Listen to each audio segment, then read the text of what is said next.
Papan rumah ini telah terjual dan 50 panggilan tak terjawab dari ibu mertuaku. Ibuku datang dari kampung untuk menginap di rumahku selama seminggu. Ibu mertuaku mengunci kulkas dengan gembok, mematikan saklar listrik di kamarnya, lalu pergi ke rumah adik iparku. Saat ia kembali dan melihat papan rumah ini telah terjual di depan gerbang, ia panik dan meneleponku 50 kali. Tapi semuanya sudah terlambat. Ibuku, Ibu Lastri, datang ke rumahku untuk bermain selama seminggu. Hanya seminggu.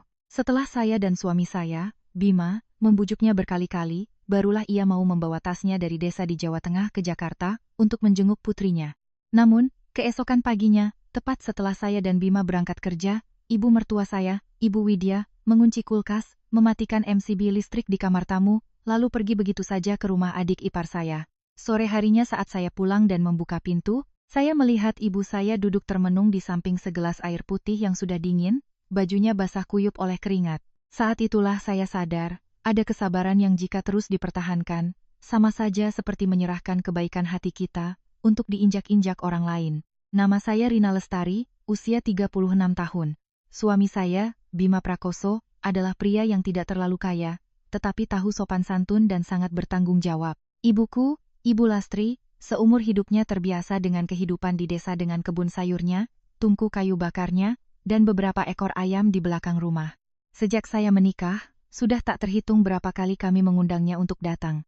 Tapi setiap kali, ia selalu menolak dengan halus, "Sudah, ibu di kampung saja. Di kota sempit, nanti merepotkan kalian." Mendengar itu, hati saya terasa iba sekaligus sedih. Seorang ibu yang seumur hidupnya berhemat demi anak, bahkan ketika anaknya sudah punya rumah sendiri, ia masih takut menjadi beban. Kali ini, saya dan Bima harus memohon-mohon.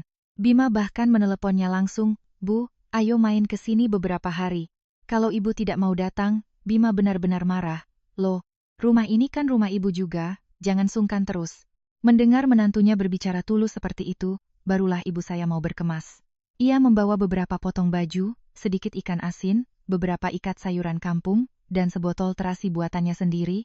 Sehari sebelum ibu datang, saya membersihkan kamar tamu kecil kami, mengganti spray baru, meletakkan kipas angin, dan menyiapkan balsam pegal linu, minyak angin, serta buah-buahan kesukaannya. Bima bahkan berpesan, "Sayang, biarkan ibu istirahat senyaman mungkin. Ibu datang ke sini untuk dirawat anak cucunya, bukan untuk menjaga perasaan orang lain." Kegembiraan kami berbanding terbalik dengan kekesalan ibu mertua saya, Ibu Widya. Sejak ibu saya melangkahkan kaki ke dalam rumah, ia sudah duduk di sofa dengan tatapan sinis. Matanya melirik tas berisi oleh-oleh dari kampung, lalu bibirnya menyunggingkan senyum mengejek. "Oh, Besan datang main? Bawaannya banyak sekali, sepertinya mau tinggal lama." Saya mendengar itu dan dada saya terasa sesak, tapi saya tetap memaksakan senyum. "Iya Bu, ibu saya cuma main seminggu, kok. Sudah lama tidak menengok cucunya." Ibu Widya meletakkan cangkir tehnya dengan keras di atas meja. Suaranya terdengar setengah bercanda, setengah serius. "Rumah ini memangnya hotel gratis, siapa saja boleh datang. Tambah satu orang artinya tambah biaya listrik, air, dan banyak lagi." Wajah ibu saya langsung berubah kaku. Tangannya yang kurus dan keriput, yang sedang memegang tas oleh-oleh, tiba-tiba mencengkeram lebih erat. Saya baru saja akan angkat bicara ketika Bima keluar dari dapur, suaranya terdengar berat. "Bu, jangan bicara seperti itu. Ibu Lastri itu ibunya Rina, neneknya Dimas. Beliau datang karena kami yang undang baik-baik." Ibu Widya mendengus pelan dan tidak berkata apa-apa lagi. Tapi tatapan matanya pada ibu saya terasa dingin seperti air sumur di musim kemarau. Saya tahu, gelombang masalah sudah mulai naik di dalam rumah ini. Malam itu, saya berusaha memasak makan malam yang istimewa. Bima menyendokkan ikan untuk ibu saya. Anak kami, Dimas, tidak mau lepas dari pangkuan neneknya, berceloteh riang tentang sekolahnya. Ibu saya tersenyum lembut, sesekali mengingatkan. "Sudah, kalian makan saja, jangan terlalu perhatikan ibu." Sementara itu, Ibu Widya yang duduk di sebelahnya, semakin masam wajahnya melihat pemandangan itu. Ia menggumam pelan, tapi cukup untuk saya dengar, "Baru datang sehari sudah jadi pusat perhatian di rumah ini." Saya menggigit bibir, menahan diri. Ibu baru datang. Saya tidak ingin ia menyaksikan pertengkaran antara saya dan ibu mertua di hari pertamanya. Keesokan paginya, saya dan Bima harus berangkat kerja. Sebelum pergi, saya berpesan pada ibu, "Bu, istirahat saja, ya. Makanan sudah Rina siapkan di kulkas. Nanti siang tinggal dihangatkan. Kalau ada apa-apa, langsung telepon Rina." Bima juga berkata pada Ibu Widya, "Bu, tolong temani Ibu Lastri di rumah ya, biar ada teman ngobrol. Ibu Widya tersenyum kecut. Iya, aku tahu, ada tamu agung di rumah, tentu saja aku harus tahu diri. Saat itu saya merasa tidak tenang, tetapi pekerjaan mendesak. Saya dan Bima pun berangkat. Sekitar pukul 4 sore, saya pulang lebih awal dari biasanya. Begitu membuka pintu, saya merasakan hawa di ruang tamu begitu pengap. Pintu kamar tamu sedikit terbuka, dari dalam tidak ada suara kipas angin, apalagi hembusan AC. Ibu saya duduk di kursi rotan dekat jendela, memegang kipas anyaman, di depannya ada segelas air putih yang sudah dingin. Punggung bajunya basah kuyup, rambut di pelipisnya lepek karena keringat. Melihat saya, ibu buru-buru berdiri dan tersenyum canggung. Nak, sudah pulang? Hari ini panas sekali ya? Ibu tidak apa-apa, saya berlari menghampiri dan memegang tangannya. Panas sekali. Saya berbalik ke arah kulkas, berniat mengambil air dingin, dan saya membeku. Kedua pintu kulkas dililit dengan rantai kecil dan dikunci dengan gembok angka. Di tengah pintu kulkas, tertempel selembar kertas putih dengan selotip. Tulisan tangan Ibu Widya yang rapi, tetapi setiap katanya seperti menampar wajah saya. Barang di dalam ini untuk cucu dan anak laki-lakiku. Orang luar dilarang mengambil. Saya terdiam beberapa detik, telinga saya berdengung. Orang luar. Dua kata itu seperti jarum yang menusuk jantung saya. Ibu kandung saya, wanita yang melahirkan saya, yang pernah menjual anting-anting pernikahannya untuk membantu kami saat kesulitan, kini disebut orang luar di rumah putrinya sendiri. Sebelum saya sempat berkata apa-apa, saya menyadari MCB listrik untuk area ruang tamu dan kamar tamu dimatikan. Ruangan lain di rumah lampunya menyala, hanya tempat ibu saya beristirahat yang panas seperti oven. Ibu Widya tidak ada di rumah. Di atas meja ada secarik kertas kecil lainnya. Aku ke rumah Adit beberapa hari. Jaga rumah baik-baik, jangan sentuh barang-barangku. Saat itu, semua kekesalan yang saya pendam seolah naik ke tenggorokan. Saya bertanya pada ibu, kenapa ibu tidak menelepon Rina? Ibu saya menunduk, suaranya lirih menyakitkan. Ibu takut kamu sedang sibuk kerja. Lagi pula, ibu tidak mau kamu jadi serba salah. Saya menatap ibu saya, menatap kulkas yang terkunci, saklar listrik yang mati, dan secarik kertas di pintu kulkas. Tapi yang membuat tulang punggung saya merinding bukan hanya kalimat orang luar. Di bawah tulisan itu, ada satu baris lagi dengan huruf yang lebih kecil, seolah-olah Ibu Widya menulisnya khusus untuk menyindir saya. Rumah ini, cepat atau lambat, adalah milik anak laki-lakiku. Siapa yang tahu diri, silakan sadar posisi. Saya tidak langsung mengamuk. Saya hanya perlahan-lahan melepas kertas itu, melipatnya, dan memasukkannya ke saku. Karena pada saat itu, saya sadar Ibu Widya tidak melakukan ini karena cemburu sesaat. Ia sudah menyiapkan sebuah permainan. Hanya saja, ia tidak tahu bahwa kami, saya dan Bima, juga sudah bersiap untuk meninggalkan rumah ini. Dan kali ini, orang yang akan mendapatkan pelajaran paling pahit bukanlah ibu saya, melainkan dirinya sendiri. Melihat secarik kertas itu, saya tiba-tiba teringat banyak hal. Konflik dalam keluarga tidak pernah meledak dalam satu hari.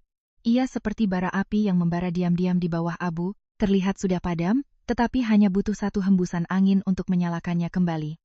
Begitu pula masalah antara ibu mertua dan ibu kandung saya, kulkas yang digembok dan listrik yang dimatikan hari ini hanyalah puncak dari gunung es. Penyebab sebenarnya sudah dimulai bertahun-tahun yang lalu.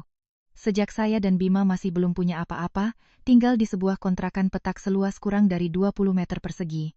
Saat baru menikah, kami tidak punya apa-apa selain 2 sepeda motor tua dan sedikit uang amplop pernikahan. Bima saat itu baru pindah kerja, gajinya belum stabil. Saya bekerja sebagai akuntan di perusahaan kecil. Setiap bulan kami harus menghitung dengan cermat uang sewa kontrakan, listrik, makan, dan uang untuk dikirim ke orang tua di kedua belah pihak. Kontrakan pertama kami berada di sebuah gang sempit. Saat musim hujan, air tempias sampai ke dapur. Saat kemarau, panasnya seperti berada di dalam oven. Tapi saat itu, hati saya terasa ringan. Kami masih muda, saling mencintai, dan percaya bahwa jika kami bekerja keras, hidup akan menjadi lebih baik. Keluarga saya tidak kaya. Ayah saya meninggal lebih awal, ibu saya tinggal sendirian di kampung. Ia punya sepetak kebun di belakang rumah untuk menanam sayuran dan memelihara beberapa ekor ayam. Sesekali ia menjual telur untuk uang jajan. Ibu Lastri, ibu saya, tidak pernah pandai berkata-kata manis. Cintanya ia tunjukkan melalui perbuatan. Sekarung beras yang dikirim tepat saat kami kehabisan uang, sebungkus sayuran segar yang dibungkus daun pisang, atau panggilan telepon yang hanya menanyakan satu hal, "Nak, kalian masih punya uang untuk makan?" Berkali-kali saya bilang agar ibu menyimpannya saja untuk dirinya sendiri. Ibu hanya tertawa. Ibu sudah tua, makan tidak banyak. Kalian di kota yang biayanya besar. 3 tahun setelah menikah, saat saya hamil Dimas, kami mulai berpikir untuk membeli rumah kecil. Bukan karena kami punya uang lebih, tapi saya takut jika terus mengontrak, anak kami lahir dan harus berpindah-pindah tempat tinggal. Bima juga sangat menyayangi saya.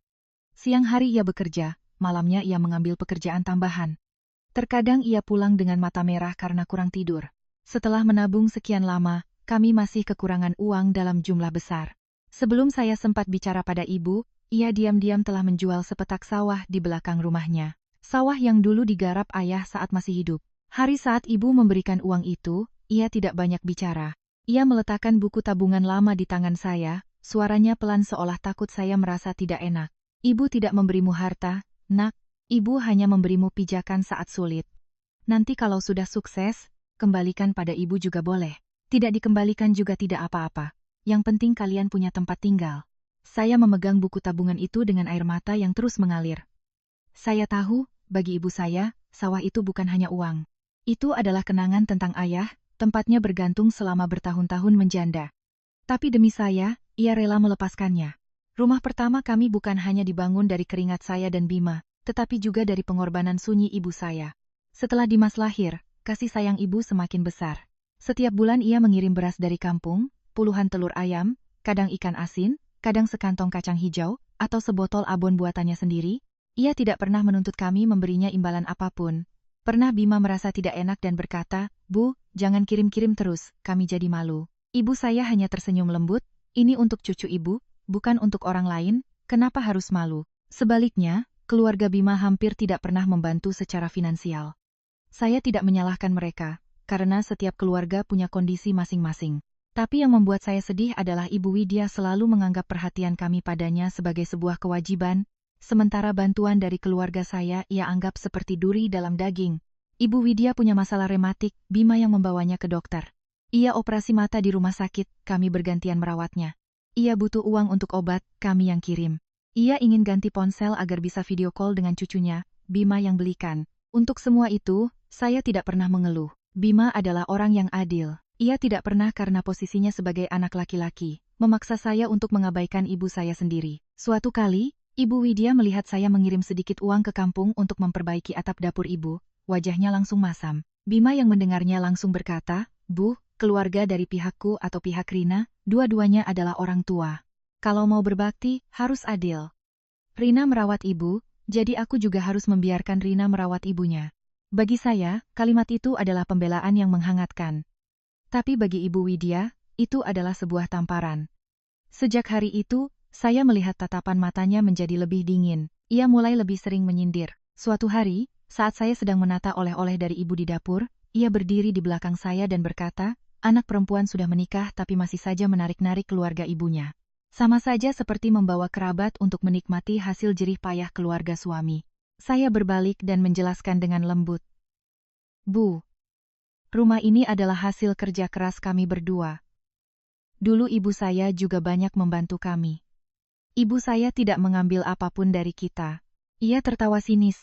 Membantu atau meminjamkan, itu hanya alasan untuk mengungkit-ungkit jasa nanti. Orang luar kalau sudah ikut campur urusan rumah tangga orang, cepat atau lambat pasti akan berantakan. Saya sudah sering menelan mentah-mentah kata orang luar itu. Saya bersabar karena berpikir ia sudah tua dan wataknya sulit. Saya bersabar karena kasihan pada Bima yang harus berada di antara ibu dan istrinya. Saya bersabar karena tidak ingin anak saya tumbuh di tengah pertengkaran orang dewasa. Tapi semakin saya bersabar, Ibu Widya semakin merasa dirinya benar. Di matanya, saya boleh berbakti padanya, mengeluarkan uang untuk obat-obatannya, merawatnya saat sakit, tetapi saya sama sekali tidak boleh memberikan perlakuan yang sama untuk ibu kandung saya.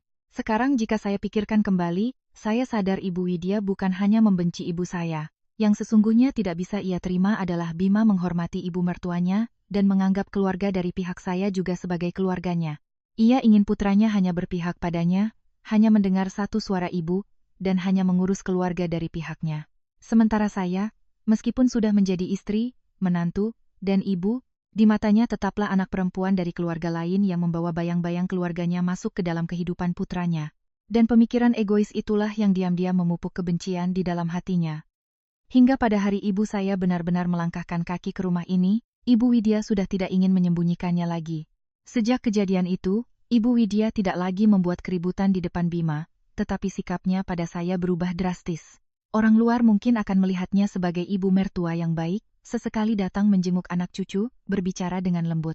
Tapi hanya mereka yang tinggal bersamanya yang tahu, ada kata-kata yang tidak perlu diucapkan dengan keras untuk bisa menyakiti. Satu lirikan mata saat saya menerima telepon dari ibu saya.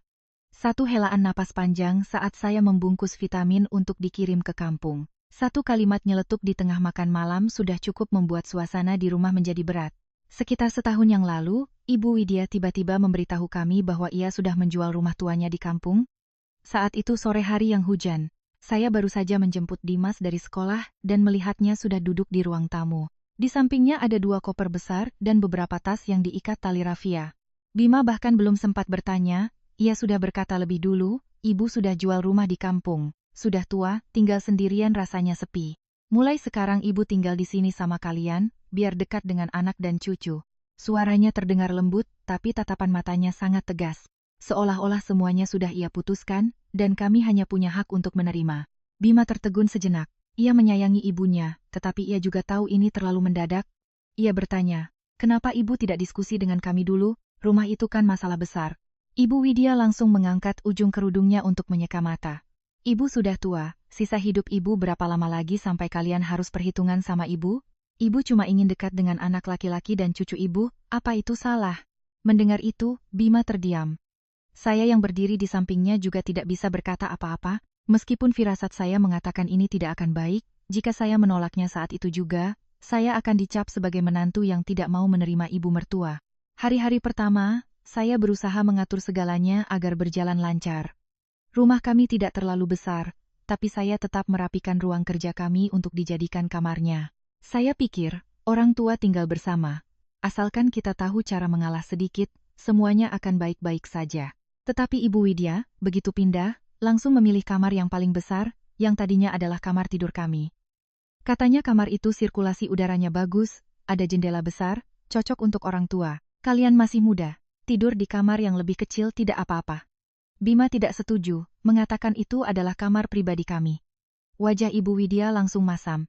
Ibu yang melahirkanmu, sekarang minta pinjam kamar tidur saja harus lihat wajah menantu. Akhirnya, untuk menghindari keributan, saya menarik tangan Bima dan berbisik, sudah, kita pindah saja. Tapi mengalah 1 langkah, ia maju 10 langkah. Baru masuk ke kamar baru, ia mengeluh gordennya warna abu-abu, terlihat suram seperti rumah duka, dan meminta diganti dengan warna merah marun. Lalu ia mengeluh kasurnya terlalu empuk, membuat punggungnya sakit, dan meminta diganti dengan yang lebih keras. Lemari pakaian katanya tidak sesuai feng shui, dan harus digeser, yang membuat kami harus memindahkan tempat tidur, meja rias, dan rak buku. Saya pulang kerja dalam keadaan lelah, masih harus membantu Bima memindahkan perabotan sampai hampir tengah malam. Sementara ia duduk di kursi sambil menunjuk-nunjuk, geser ke kiri sedikit, bukan, ke kanan. Sudah tinggal lama di rumah ini tapi tidak tahu cara menata. Sejak Ibu Widya tinggal bersama kami, setiap sudut rumah mulai terasa ada campur tangannya. Sarapan yang tadinya saya siapkan sederhana, kadang roti telur, kadang bubur untuk Dimas, ia bilang tidak beraturan. Anak dan cucu harus makan tepat waktu, menu yang benar, setiap pagi harus ada nasi panas dan sayur berkuah. Saya sibuk bekerja, ia menyalahkan saya. Perempuan kok cuma tahu memeluk laptop dapur dingin begitu bagaimana mau mempertahankan suami. Dimas suka menggambar. Saya mendaftarkannya di kelas seni akhir pekan. Ia berkomentar, anak laki-laki itu harus belajar matematika, bela diri, hal-hal yang maskulin. Menggambar nanti membuatnya jadi lembek. Saya mengingatkannya untuk tidak berkata seperti itu di depan Dimas. Ia langsung menuduh saya membantah ibu mertua. Tapi yang paling membuatnya kesal tetaplah cara saya memperhatikan ibu kandung saya. Suatu hari saya membeli sebuah jaket hangat untuk dikirim ke kampung karena mendengar ibu saya batuk-batuk. Ia berdiri di dekat meja makan, tersenyum sinis. Uang hasil kerja suami dipakai untuk dikirim ke keluarga ibunya. Pasti bangga sekali, ya? Sebelum saya sempat menjawab, Bima meletakkan sumpitnya, suaranya serius. Bu, uang di rumah ini milik kami berdua. Rina mengirim untuk ibunya itu adalah hal yang wajar. Ibu Widya tidak berdebat dengan Bima, ia hanya diam. Tapi keheningan itu bukan tanda ia menyerah, melainkan menyimpan dendam. Tidak bisa berdebat dengan putranya, ia beralih menelepon dan mengadu pada Adit, adik Bima, dan Wulan, istri Adit. Pasangan suami istri itu hidupnya tidak stabil. Adit bekerja beberapa bulan lalu berhenti. Alasannya kadang karena ditekan atasan, kadang karena gajinya kecil. Wulan berjualan online, kadang laku kadang tidak, tapi penampilannya selalu necis, kukunya selalu dimanicure, dan mulutnya selalu mengeluh miskin. Setiap kali butuh uang untuk biaya sekolah anak, cicilan motor, atau ingin membeli ponsel baru, mereka akan datang merengek pada Ibu Widya. Wulan sangat pandai bicara. Setiap kali datang ke rumah kami, ia selalu membawa sekotak kue atau sebotol minyak urut murahan, tapi bicaranya seolah itu barang berharga. Ia akan memijat bahu Ibu Widya. Suaranya semanis madu. Ibu harus jaga kesehatan. Sejujurnya, Bu, di rumah ini cuma Wulan yang tulus sayang sama Ibu. Mbak Rina memang pintar, tapi keluarga dari pihaknya itu licik. Kalau Ibu tidak pegang erat Mas Bima, nanti semua harta ini lari ke sana semua. Ibu bisa tidak punya apa-apa. Ibu Widya mendengar kata-kata itu dan matanya berbinar, seolah baru saja menemukan sekutu. Sejak saat itu, ia semakin memanjakan Wulan. Apapun yang Wulan katakan, ia puji sebagai pemikiran yang cerdas. Apapun yang Wulan beli, ia sebut sebagai tanda perhatian. Sementara saya, yang merawatnya saat sakit, membawanya ke dokter, memasakkannya semangkuk bubur hangat, ia anggap hanya sebagai kewajiban seorang menantu. Pernah sekali saya mendengarnya berbicara dengan Wulan di dapur, si Rina itu tidak sepolos kelihatannya. Dia itu pintar main belakang. Begitu kita lengah, dia akan membawa seluruh keluarganya untuk ikut menikmati. Saya berdiri di luar pintu, memegang semangkuk obat untuknya. Tiba-tiba hati saya terasa dingin. Ternyata di matanya, semua kebaikan saya hanyalah perhitungan. Ketegangan terus menumpuk dari hari ke hari. Jika tidak ada Bima di tengah-tengah, mungkin rumah ini sudah meledak sejak lama. Ia berkali-kali berbicara empat mata dengan ibunya, "Bu, Ibu tinggal bersama kami, biar Bima yang urus. Tapi tolong jangan libatkan Adit dan Wulan dalam urusan rumah kita." Rina tidak pernah berbuat salah pada ibu. Ibu Widya di mulut hanya mengiyakan, tapi di belakang, ia terus mencari sekutu, terus menganggap saya dan ibu saya sebagai orang luar yang ingin merebut putranya. Dan ketika ibu saya benar-benar datang berkunjung, semua rasa iri dan curiga itu tidak lagi terpendam. Ia hanya menunggu satu pemicu untuk meledak menjadi badai. Setelah serangkaian gesekan itu, saya dan Bima mulai sadar bahwa rumah ini, meskipun kami bangun dengan susah payah, sudah tidak lagi memberikan rasa damai seperti dulu.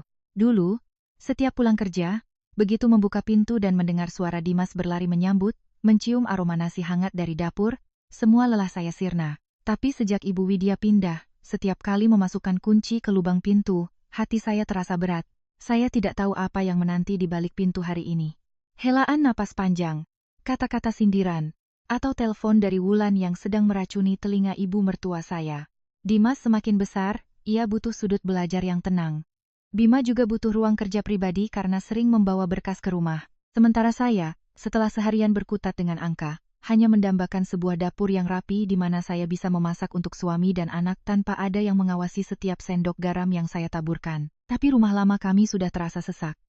Bukan hanya sesak karena luasnya, tetapi juga sesak oleh tatapan menghakimi dan kata-kata yang seolah tak sengaja, namun menyayat hati. Suatu malam, setelah Dimas tidur, Bima mengajak saya ke balkon. Ia berdiri lama menatap jalan kecil di bawah, lalu berkata, "Rina, aku rasa kita harus beli rumah baru." Saya menoleh menatapnya. Sebenarnya, pikiran itu sudah sering muncul di benak saya, tapi saya tidak berani mengatakannya. Saya takut Bima berpikir saya ingin memisahkannya dari ibunya, takut orang-orang akan berkata menantu baru sedikit mapan sudah tidak mau tinggal dengan ibu mertua. Tapi Bima mengerti. Ia memegang tangan saya, suaranya berat. "Aku tidak mau kamu dan Dimas hidup dalam ketegangan terus-menerus. Aku juga tidak mau ibuku terus berpikir bahwa karena ia melahirkanku, ia punya hak untuk mengatur segalanya di rumah ini." Sejak hari itu, kami mulai diam-diam mencari rumah. Kami tidak mencari yang terlalu mewah, hanya butuh yang lebih luas, lebih lega, dengan 3 kamar tidur, balkon untuk Dimas menanam beberapa pot bunga, dan dapur yang cukup privat. Setelah lebih dari 2 bulan mencari, akhirnya kami menemukan sebuah rumah di kompleks sebelah. Tempatnya tidak terkenal, tidak glamor, tetapi tenang, penduduknya ramah, dan sekolah Dimas juga lebih dekat. Saat pertama kali melangkah masuk ke rumah itu, saya melihat sinar matahari jatuh di lantai kayu, dan tiba-tiba hati saya terasa begitu ringan. Bima berdiri di samping saya dan berbisik, "Aku ingin ini menjadi tempat kita memulai lagi. Bukan untuk lari dari siapapun, tapi untuk menjaga keluarga kecil kita. Untuk membeli rumah baru, kami terpaksa harus menjual rumah lama. Aset itu milik kami berdua, surat-suratnya jelas, tetapi saya tetap khawatir. Saya tahu jika Ibu Widya mendengar kabar ini lebih dulu, semuanya tidak akan berjalan mulus. Ia bisa menangis, memanggil Adit dan Wulan untuk menekan kami, atau bahkan menuntut namanya dimasukkan ke dalam sertifikat dengan alasan ia tinggal di sana. Lebih buruk lagi, ia bisa menuntut kami memberikan sebagian uang penjualan untuk Adit. Karena di matanya, si bungsu, meskipun sudah berkeluarga, selalu menjadi anak yang kurang beruntung dan perlu dibantu. Bima memahami kekhawatiran itu. Ia berkata dengan tegas, "Tunggu sampai semua urusan selesai baru kita bicara. Rumah ini aset kita, jangan biarkan siapapun mengacaukannya. Aku akan urus ibuku, tapi tidak ada cerita kita pakai uang kita untuk memuaskan keserakahan orang lain." Kalimat itu membuat saya lega sekaligus kasihan pada suami saya. Saya tahu Bima bukan anak yang durhaka. Ia tetap membelikan obat untuk ibunya, mengantarnya ke dokter, dan bersabar saat ibunya keterlaluan. Tapi ia mulai sadar bahwa berbakti bukan berarti membiarkan ibunya mengendalikan seluruh keluarga. Semuanya berjalan cukup cepat. Seorang agen properti menemukan pasangan muda yang ingin membeli rumah lama kami karena dekat dengan tempat kerja mereka.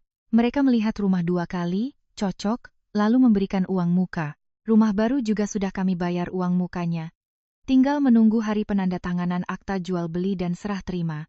Saya menyimpan semua dokumen di dalam satu map khusus, di laci terkunci di kantor.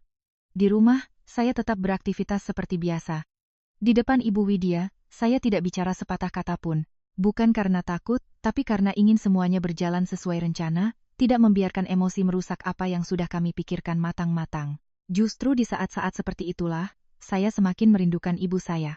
Saya ingin ia datang berkunjung, bukan hanya untuk beristirahat, tapi juga untuk melihat bahwa putrinya, setelah bertahun-tahun berjuang, akhirnya memiliki sedikit hasil. Saya ingin mengajaknya melihat rumah baru kami, ingin memberitahunya bahwa uang hasil penjualan sawahnya dulu tidak sia-sia. Uang itu telah menjadi fondasi bagi sebuah rumah yang sesungguhnya. Saya menelepon ke kampung. Baru saja menyebut soal datang berkunjung, ibu sudah buru-buru menolak. "Sudah nak, ibu di rumah saja. Nanti ke sana malah merepotkan. Lagi pula ibu mabuk perjalanan, capek. Saya harus membujuknya lama sekali." Bima juga mengambil telepon dan berbicara dengannya. Ia berkata, "Bu, datanglah, anggap saja untuk membuat kami senang. Kami sebentar lagi mau pindah rumah. Bima ingin ibu melihat rumah lama sekali lagi, baru nanti Bima ajak lihat tempat yang baru. Tanpa bantuan ibu dulu, kami tidak akan bisa seperti sekarang." Di seberang telepon, hening sejenak. Saya mendengar ibu menghela napas pelan, lalu berkata, "Kalian ini membuat ibu malu saja, ibu bantu tidak seberapa." Tenggorokan saya tercekat. Orang yang paling banyak berkorban selalu merasa dirinya tidak berbuat apa-apa. Akhirnya, ibu saya setuju untuk datang selama seminggu. Sebelum berangkat, ia menelepon dan bertanya saya suka makan apa, agar ia bisa membawanya. Saya bilang jangan bawa yang berat-berat, di kota semua ada. Tapi seperti yang saya duga, saat ia datang, ia tetap membawa tas besar dan kecil.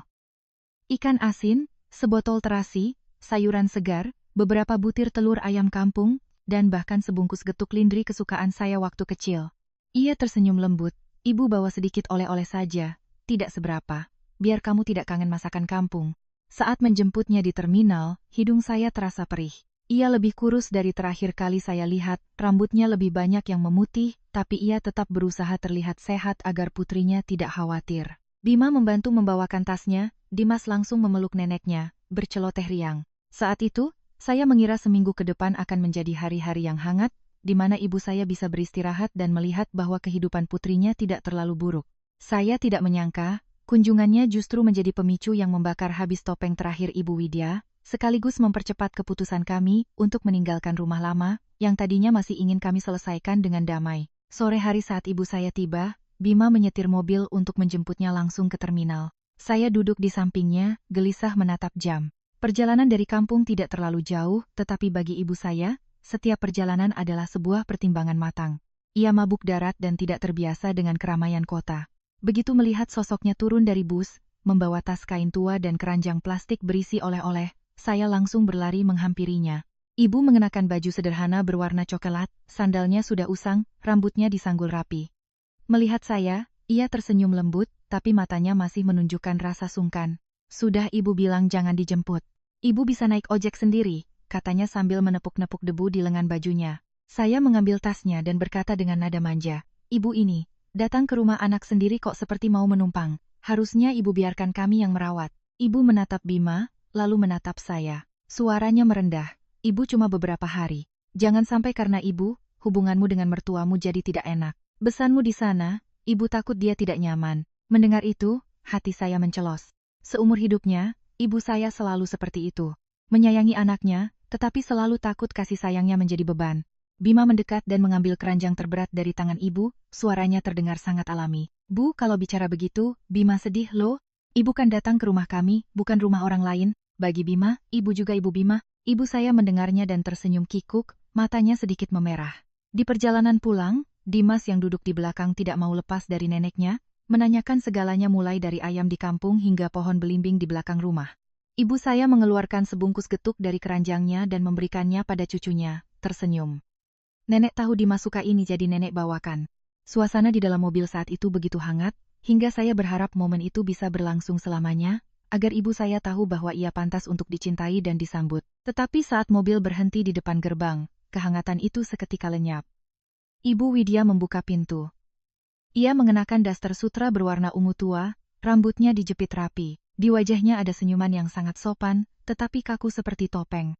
Di depan Bima, ia berbicara dengan nada manis, "Oh, besan sudah datang, silakan masuk, lama-lama di sini juga tidak apa-apa biar ramai." Ibu saya buru-buru menunduk menyalaminya, kedua tangannya diletakkan dengan canggung di depan perut. "Maaf merepotkan, Bu. Saya hanya beberapa hari saja." Ibu Widya tersenyum, tetapi matanya dengan cepat melirik tas-tas berisi oleh-oleh yang dibawa ibu saya.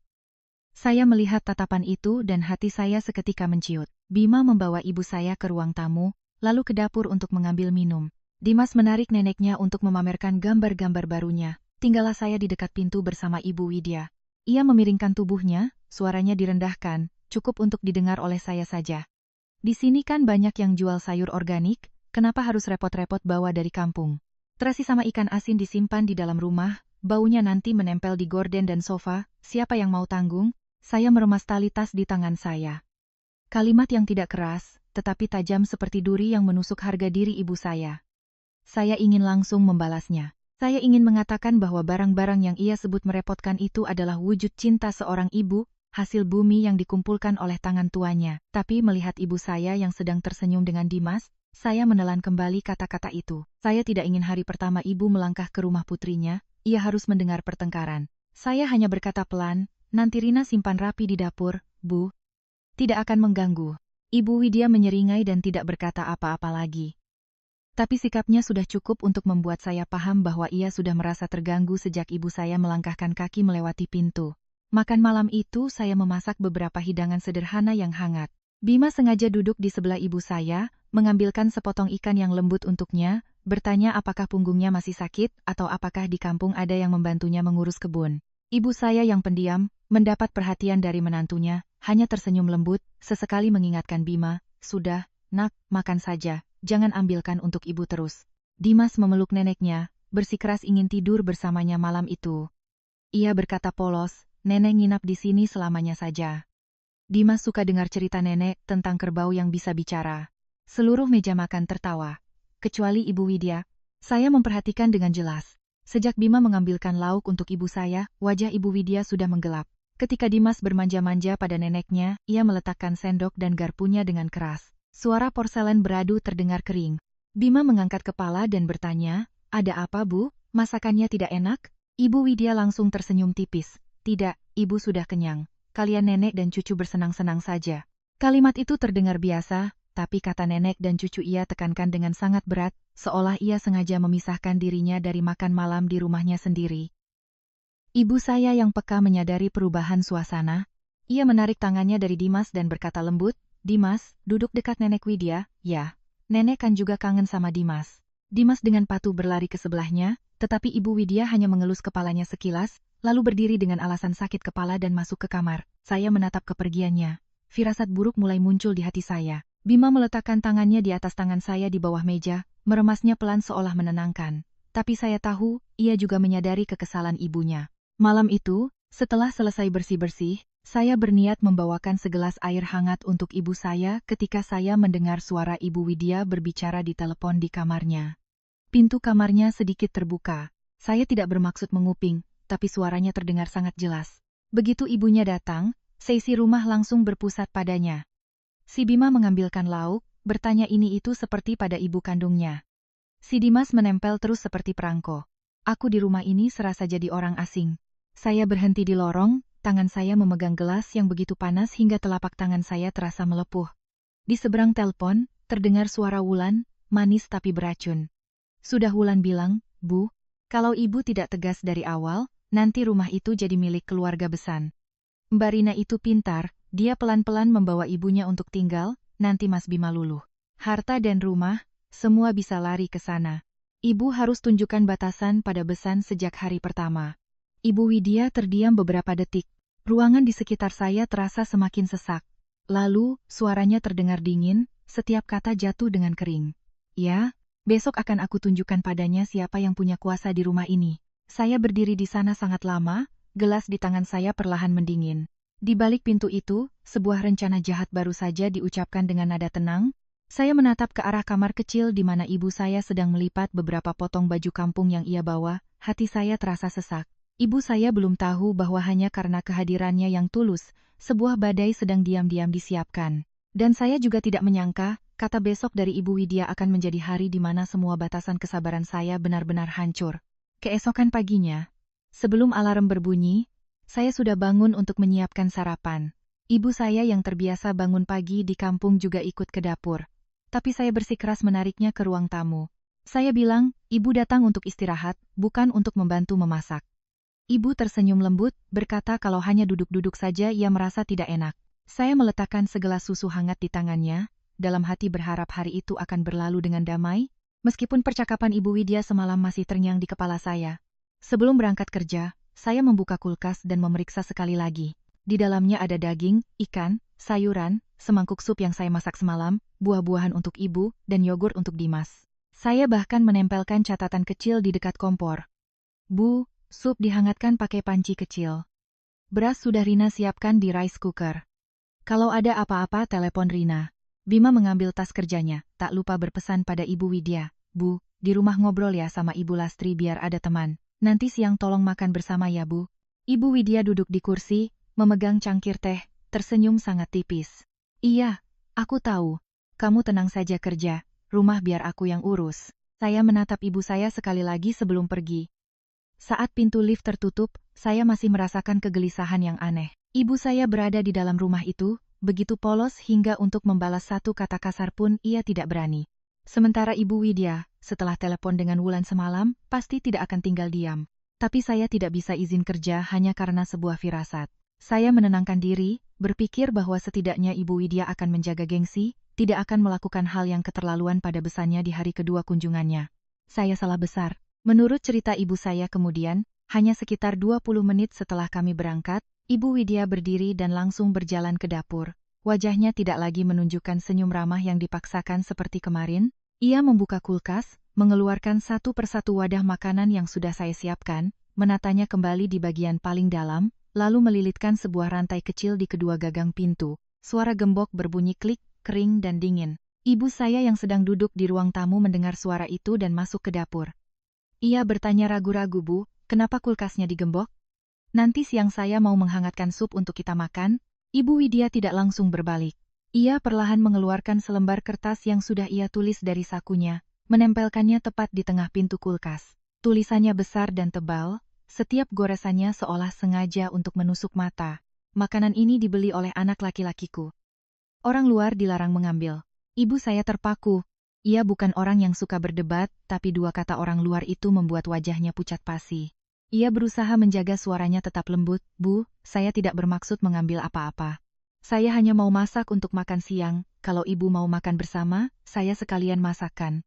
Ibu Widya berbalik dengan cepat, tatapannya tajam. Kalau mau makan, beli sendiri, aku tidak punya kewajiban memberi makan orang luar. Anda datang berkunjung, seharusnya tahu diri sedikit. Jangan pikir karena anak perempuanmu yang punya rumah ini, kamu bisa membawa siapa saja untuk ikut menikmati. Ibu saya dengan gugup melambaikan tangannya. Tidak, saya tidak berpikir begitu. Saya hanya takut makanan yang disiapkan Rina nanti basi. Ibu Widya tertawa sinis. Basi itu urusanku, yang penting kamu jangan sentuh. Barang-barang di rumah ini tidak bisa asal dipakai. Selesai berkata begitu, Ibu Widya berjalan ke kotak sekring di dekat pintu. Ibu saya mengira ia hanya memeriksa sesuatu, jadi tidak terlalu memperhatikan. Sampai ketika ia menurunkan sebuah saklar MCB, dan kipas angin serta AC di kamar tamu tempat ibu saya beristirahat tiba-tiba mati total. Barulah ibu saya terkejut. Ibu Lastri bertanya pelan, "Kenapa listrik di kamar itu dimatikan? Hari ini panas sekali, saya cuma mau istirahat sebentar." Ibu Widya menepuk-nepuk tangannya, suaranya terdengar enteng. "Listrik itu mahal. Orang yang menumpang, tahan panas beberapa hari juga tidak akan mati. Di kampung kan biasa pakai kipas anyaman, di sini tidak perlu AC." Kalimat itu, saat ibu menceritakannya kembali, masih membuatnya tercekat. Seorang wanita berusia lebih dari 60 tahun, yang seumur hidupnya baik-baik, tidak pernah cari masalah dengan siapapun, diperlakukan seperti pengemis oleh besannya sendiri. Tapi ibu saya tetap tidak melawan. Ia hanya diam-diam berbalik, mungkin berpikir lebih baik mengalah agar putrinya tidak berada di posisi sulit. Ibu Widya melihat ibu saya diam dan semakin menjadi-jadi. Sebelum meninggalkan dapur, ia bahkan mengunci lemari bawah, tempat saya menyimpan rice cooker dan kompor listrik cadangan. Ia berkata seperti memberi perintah, "Aku mau ke rumah Adit beberapa hari untuk menjaga cucu. Kamu di rumah, duduk diam saja. Jangan sentuh barang-barang. Kalau ada yang rusak, anak perempuanmu tidak akan sanggup ganti." Ibu saya terkejut. "Anda mau pergi sekarang, lalu makan siang nanti?" Ibu Widya memotong, "Makan siang urus sendiri, orang kampung kan biasanya serba bisa." Lalu ia menarik koper kecil yang sudah ia siapkan sejak semalam ke depan pintu. Saat itulah ibu saya sadar, Ibu Widya tidak melakukannya secara spontan. Semuanya sudah direncanakan, mengunci kulkas, mematikan listrik, mengunci lemari dapur, lalu pergi meninggalkan ibu saya sendirian di rumah yang terasa asing dan dingin. Pintu tertutup, rumah menjadi sunyi senyap. Ibu saya berdiri di tengah ruang tamu cukup lama. Ia punya ponsel, tapi tidak menelepon saya. Nanti saat saya bertanya kenapa, ia hanya menunduk dan berkata, "Ibu takut kamu sedang sibuk kerja. Lagi pula kalau ibu telepon dan kamu pulang, nanti kamu bertengkar dengan ibu mertuamu. Ibu tidak mau gara-gara ibu, rumah tanggamu jadi ribut." Mendengar itu, hati saya seperti diremas. Yang dihina adalah ibu, yang menahan lapar dan panas juga ibu. Tapi ia masih saja takut saya berada di posisi yang sulit. Siang itu, kamar tamu terasa sangat panas. Sinar matahari yang menembus jendela kaca membuat udara terasa kental. Ibu saya tidak berani membuka kulkas, tidak berani menyentuh kompor, dan tidak tahu di mana ada warung makan di sekitar kompleks. Ia hanya menuang segelas air putih di atas meja, lalu duduk dengan kipas anyaman yang ia bawa dari kampung, mengipas perlahan. Keringat mengalir di pelipisnya, membasahi punggung bajunya yang sudah pudar warnanya. Menjelang sore, perutnya terasa sangat lapar. Ia diam-diam membuka tas kainnya, mengeluarkan sepotong kue kering yang dibungkus daun pisang, kue yang tadinya ia siapkan untuk Dimas. Ia mematahkan kue itu menjadi dua, memakannya sedikit demi sedikit untuk mengganjal perut. Kue kering itu terasa menyangkut di tenggorokan, ia harus meminum beberapa teguk air putih agar bisa menelannya. Sepanjang siang di rumah putrinya, ibu saya tidak mendapatkan semangkuk nasi hangat, tidak ada hembusan angin sejuk, tidak ada satupun sapaan. Yang ada hanyalah secari kertas di pintu kulkas yang menyebutnya orang luar. Dan hawa panas yang seolah ingin memaksa seorang ibu tua untuk sadar bahwa ia tidak diterima. Tetapi justru keheningan dan kesabarannya itulah yang menjadi pisau paling tajam yang mengiris hati saya saat saya tahu kebenarannya. Sore itu, saya minta izin pulang lebih awal. Sejak di kantor, hati saya terasa gelisah. Entah kenapa saya menelepon ibu beberapa kali. Ia selalu mengangkatnya dengan cepat, tapi suaranya terdengar lirih dan canggung. Saya tanya apakah sudah makan, ia hanya menjawab seadanya, "Sudah, Nak. Kamu kerja saja." Saya tanya apakah di rumah panas, ia tertawa, "Ibu biasa di kampung, panas begini sudah biasa." Justru jawaban-jawaban yang terlalu penurut itulah yang membuat saya semakin cemas. Ibu saya tidak pernah mengeluh, tapi semakin ia berkata tidak apa-apa, semakin saya yakin pasti ada sesuatu. Begitu membuka pintu, saya melihat ibu duduk di ujung kursi di ruang tamu, punggungnya sedikit membungkuk, kedua tangannya diletakkan rapi di atas lutut seperti tamu yang takut berbuat salah. Di meja di depannya hanya ada segelas air putih yang sudah berkurang setengah. Dapur di belakangnya sunyi senyap, tidak ada aroma nasi, tidak ada suara panci, tidak ada sedikit pun kehangatan dari sisa makan siang. Saya meletakkan tas, berjalan cepat mendekati ibu. "Bu, kenapa duduk di sini? Rina kan suruh ibu istirahat di kamar." Ibu saya mendongak, tersenyum canggung. "Di sini lebih adem, Nak, di dalam kamar agak pengap." Saya perhatikan lebih dekat, rambut di pelipisnya masih basah karena keringat, kerah bajunya kusut karena lembab. Saya menyentuh dahinya, "Panas. Ibu belum makan apa-apa, kan?" tanya saya. Ia buru-buru menggeleng. Sudah, ibu tidak lapar, jangan khawatir. Suaranya begitu pelan, seolah takut jika bicara lebih keras, kebenaran akan terungkap. Saya masuk ke dapur. Rice cooker yang sudah saya isi beras dari pagi masih utuh di dalam lemari, belum dicolokkan. Sup di dalam kulkas tidak bisa saya ambil karena rantai masih melilit erat kedua pintunya. Di pintu kulkas, kertas dari Ibu Widya masih menempel, putih menyilaukan. Saya berdiri menatapnya beberapa detik, lalu kembali bertanya pada ibu, "Bu, sebenarnya tadi siang ibu makan apa?" Ibu menunduk, kedua tangannya saling bertaut. Setelah beberapa saat, barulah ia berkata sangat pelan, "Ibu makan kue kering yang ibu bawa. Minum air saja sudah cukup, orang tua makannya sedikit." Kalimat itu membuat tenggorokan saya tercekat. Saya ingin bertanya lebih banyak, ingin langsung menelepon Ibu Widya, ingin menyelesaikan semuanya saat itu juga. Tapi melihat tatapan memohon dari ibu, saya harus menelan amarah saya. Ibu paling takut jika karena dirinya, keluarga putrinya menjadi ribut. Ia lebih baik menahan sakit hati daripada membuat saya dicap membantah mertua demi ibu kandung. Itulah yang paling menyakitkan bagi saya. Tepat saat itu, bel pintu berbunyi. Saya menyeka sudut mata, lalu berjalan membuka pintu. Di luar berdiri Mbak Ranti, tetangga depan rumah. Usianya beberapa tahun di atas saya, orangnya ceplas-ceplos, dan sering memberi buah-buahan setiap kali ada kerabatnya dari kampung yang datang. Di tangannya ada sekantong jambu, begitu melihat saya, ia tersenyum. "Rina, sudah pulang? Ini Mbak bawain jambu buat ibumu. Tadi siang Mbak lihat beliau duduk di lorong depan, mau Mbak sapa tapi takut beliau sungkan." Saya tertegun. "Duduk di lorong Mbak?" Saya berbalik menatap ibu. Ibu saya langsung berdiri, wajahnya terlihat panik. "Tidak apa-apa nak. Ibu cuma keluar sebentar cari angin." Tapi Mbak Ranti yang polos, tidak menyadari suasana yang tiba-tiba menjadi berat, melanjutkan, "Cari angin bagaimana? Siang bolong panas begitu, beliau duduk di luar sambil kipas-kipas hampir 1 jam. Mbak kira rumahmu mati listrik atau ada apa?" Jantung saya serasa jatuh. Saya bertanya sangat pelan, "Mbak Ranti lihat dari jam berapa?" Mbak Ranti menatap saya, barulah ia sadar raut wajah saya tidak beres. Ia merendahkan suaranya, "Sekitar jam 12 lebih. Waktu Mbak mau buang sampah, lihat ibumu duduk di kursi di lorong, di sampingnya ada tas kain. Mbak tanya kenapa tidak istirahat di dalam, beliau bilang di dalam agak panas. Waktu itu Mbak juga lihat Ibu Widya menarik koper keluar ke lift. Wajahnya dingin sekali. Mbak sapa tapi tidak dijawab. Ibu saya buru-buru menyela. Sudah, tidak apa-apa. Mungkin Bu Widya ada urusan di rumah anak bungsunya." Saya menoleh pada ibu, suara saya bergetar. "Bu, ibu mau menyembunyikannya dari Rina sampai kapan?" Ibu tidak menjawab, matanya memerah, tapi bibirnya masih berusaha tersenyum getir.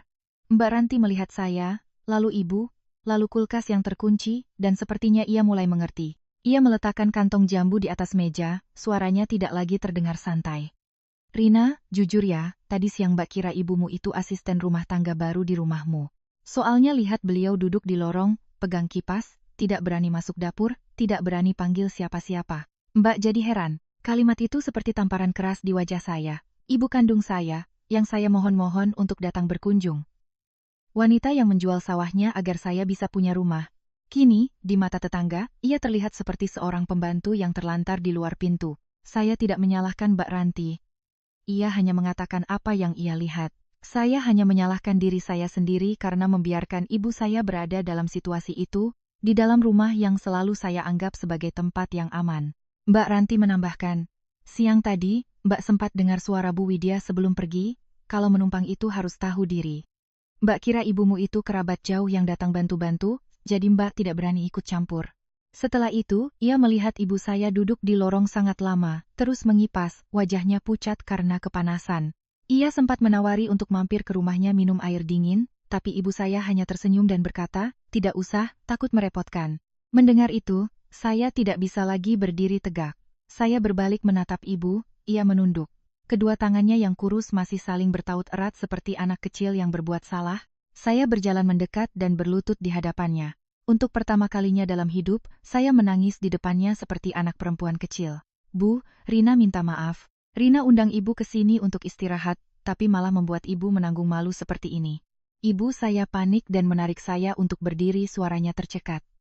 "Tidak, jangan menangis nak. Ibu benar-benar tidak apa-apa. Ibu sudah tua, tahan panas sedikit tidak masalah. Jangan gara-gara ibu, kamu jadi ribut dengan keluarga suamimu." Tapi semakin ibu berkata begitu, Air mata saya semakin deras. Saya memegang erat tangannya, merasakan kapalan-kapalan bekas kerja keras di telapak tangannya. Saya berkata sangat pelan, setiap katanya seperti tangisan dari dalam hati. Ibu bisa tahan, tapi Rina tidak bisa. Ibu bisa mengalah demi Rina, tapi Rina tidak bisa diam saja melihat ibu direndahkan. Mbak Ranti yang berdiri di samping kami juga ikut berkaca-kaca. Ia diam-diam menutup pintu untuk memberikan kami privasi. Rumah saat itu sunyi senyap, dan dalam keheningan itu, saya sadar ini bukan lagi sekadar sindiran antar besan, ini sudah menyentuh batas akhir dari harga diri. Malam itu, Bima pulang lebih lambat hampir 1 jam. Begitu masuk, ia langsung melihat kertas di pintu kulkas, rantai yang masih tergantung, dan ibu saya yang duduk termenung di sudut ruangan. Saya tidak perlu bercerita panjang lebar. Saya hanya menunjukkan kertas itu padanya, menunjuk MCB yang mati, lalu menceritakan kembali kesaksian Mbak Ranti. Bima berdiri diam sangat lama. Wajahnya yang biasanya tenang, jarang menunjukkan emosi, saat itu rahangnya mengeras, kedua tangannya mengepal hingga memutih. Ia berjalan ke hadapan ibu saya, menunduk sangat dalam. Bima minta maaf, Bu. Bima sudah membiarkan ibu diperlakukan tidak baik di rumah Bima sendiri. Ibu saya buru-buru melambaikan tangan, suaranya masih begitu lembut hingga terasa menyakitkan. Bukan salahmu, Bima. Ini masalah orang tua, sudah lupakan saja. Ibu tidak apa-apa. Bima mengangkat kepala, matanya merah, tapi suaranya tegas. Tidak, Bu. Ada hal yang jika dilupakan adalah sebuah kearifan, tapi ada juga hal yang jika dilupakan sama saja dengan membiarkan kesalahan berlanjut. Selesai berkata begitu, ia mengambil ponsel dan menelepon Ibu Widya. Panggilan pertama tidak diangkat. Panggilan kedua, barulah ibunya menjawab dengan nada kesal. Apa? Ibu lagi di rumah Adit. Ada apa? Besok saja? Bima berbicara pelan, tapi setiap katanya sangat berat. Ibu pulang sekarang. Bima mau bicara soal ibu mengunci kulkas dan mematikan listrik di kamar Ibu Lastri. Di seberang telepon hening beberapa detik. Lalu Ibu Widya tertawa. Oh, istrimu cepat sekali mengadu ya? Baiklah, biar ibu pulang dan lihat kalian mau mengadili ibumu seperti apa. Sekitar setengah jam kemudian, suara motor berhenti di depan.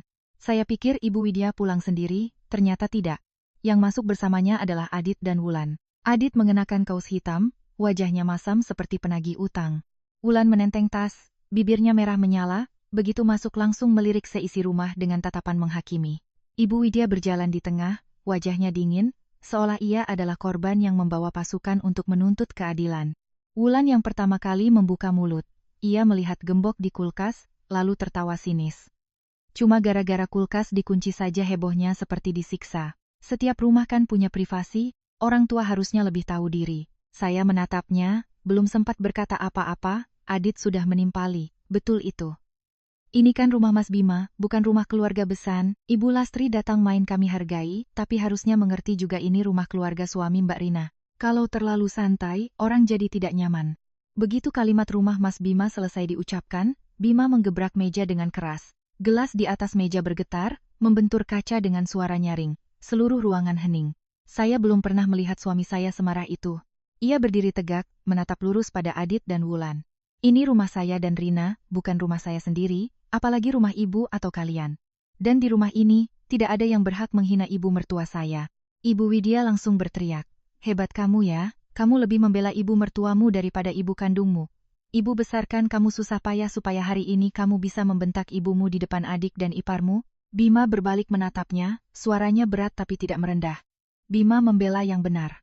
Kalau hari ini Ibu Lastri yang mengunci kulkas dan mematikan listrik di kamar ibu, Bima juga akan bicara hal yang sama. Ibu Widya tertawa getir. Jangan pandai bicara. Sejak menikah kamu cuma tahu keluarga istrimu. Anak laki-laki menikah itu untuk membangun keluarga sendiri, bukan untuk membawa ibu mertua duduk sejajar dengan ibu kandung. Kalimat itu membuat ibu saya gemetar. Ia menunduk, kedua tangannya meremas ujung bajunya. Dimas yang sedang di kamar belajar mendengar suara pertengkaran dan berlari keluar. Wajahnya pucat. Anak itu memeluk neneknya dan menangis, "Nenek jangan pulang." Dimas tidak suka semua orang bertengkar. Tangisan anak saya membuat hati saya perih. Seorang anak kecil tidak mengerti sepenuhnya urusan orang dewasa, tapi ia bisa merasakan siapa yang sedang disakiti. Ibu saya buru-buru memeluk cucunya, lalu mengangkat kepala dan berkata pada saya dan Bima, "Sudah, ibu minta maaf. Mungkin ibu datang ke sini memang merepotkan. Besok ibu pulang saja. Kalian jangan bertengkar dengan ibu kandung kalian gara-gara ibu." Mendengar ibu saya mengucapkan kata minta maaf, hati saya sakit seperti ditaburi garam. Orang yang kulkasnya dikunci, listriknya dimatikan, dan disebut orang luar, justru yang meminta maaf. Saya berjalan mendekat, memegang tangan ibu, dan memotong kalimatnya. Ibu tidak salah. Mulai sekarang, ibu tidak boleh lagi minta maaf untuk perbuatan keterlaluan orang lain. Wulan mencibir. Mbak Rina bicaranya hebat ya. Ibunya baru datang sehari sudah membuat seisi rumah kacau. Kalau memang tahu diri, harusnya besok pagi sudah pulang. Kasihan Mas Bima jadi serba salah. Bima berbalik cepat. Wulan, ini rumah kami. Kalian datang sebagai tamu, tolong jaga ucapan. Kalau tidak, silakan keluar. Adit melotot. Mas mengusir kami? Mas mengusir adik kandung demi ibu mertua? Bima menjawab dengan dingin, aku mengusir sikap kurang ajar, bukan mengusir adik.